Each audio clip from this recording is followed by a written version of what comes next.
We're going to start part 10 of the study going through Philippians.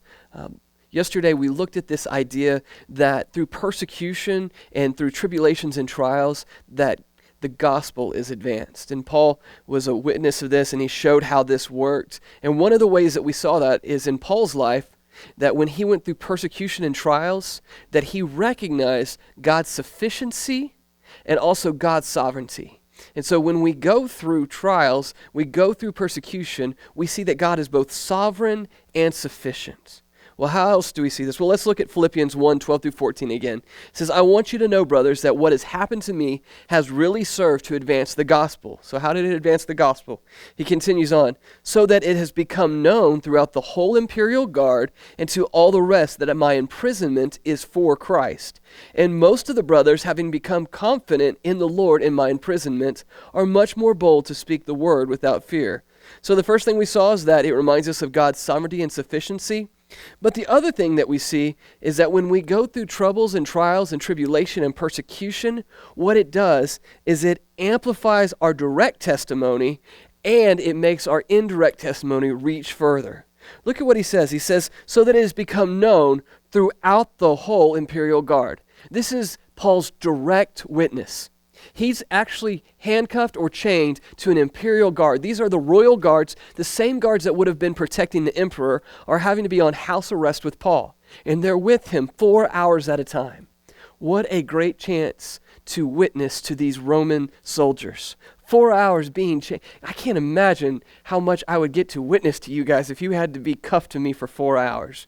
But I'd love to have that opportunity just to share the gospel for 4 straight hours. And that is what Paul did. His direct witness to these men that were with him night and day. And he showed them why he was in prison. He showed them by the way he lived, by the way he acted. And the other way that he did that was also by the words that he told them. And so I think there's 2 ways that our actions are a part of the way we testify. The first thing is this: our conduct shows that something's different about us. In the book of 1 Peter chapter 2, verse 12, it says, keep your conduct among the Gentiles honorable. Do what's right, so that when they speak against you as evildoers, they may see your good deeds and glorify God on the day of visitation. I imagine the Roman guards that got assigned to Paul thought it was ridiculous that they had to sit with this man for 4 hours. But after time, after complaining, I'm sure, and after being frustrated they were on this assignment, began to see that Paul's imprisonment was about more than just Paul. It was about Christ. In fact, that's what the scripture says, is that it has been made known to the whole imperial guard that his imprisonment is about Christ. And so that is his direct witness. So that's part of the way that he testified. But also we see in Romans 1:16 that part of our witness is directly telling somebody. He says in Romans 1:16, for I am not ashamed of the gospel, for it is the power of God for salvation to everyone who believes, to the Jew first and also to the Greek. And so we see this direct witness that he had.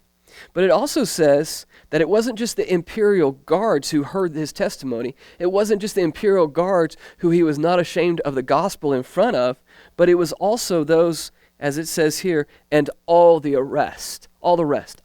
I don't know who it means by all the rest.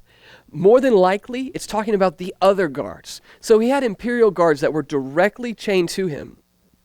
But there would have been other guards who came in contact with the imperial guards and came in contact with Paul and his friends, those who had to be escorted in and out.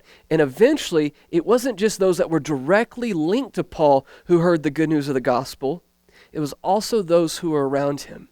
During persecution and tribulation, what happens to your witness? What are you doing with the gospel? Are you ashamed of it during this time, or are you preaching it louder than ever? When we go through trials, tribulation, and persecution, it increases how loud people hear you and how loud your actions are directly. But also, those who aren't in your direct circle will start to hear something different. I just want to share a little something. When my daughter Mia got sick, they started a Facebook page for her. I really didn't know much about Facebook at the time. At one point in time, there were over 11,000 people who were praying for my daughter, Mia. Now, I didn't know probably 9,000 or 10,000, maybe even 10,500 of those people that were praying. But because of what she was going through, her life was a witness to what God is capable of doing, not just to those who Rachel and I had a direct relationship with, but for those who were hearing the story of faith during tribulation. And I want to encourage you, is your witness growing during times of trouble, or does your faith diminish?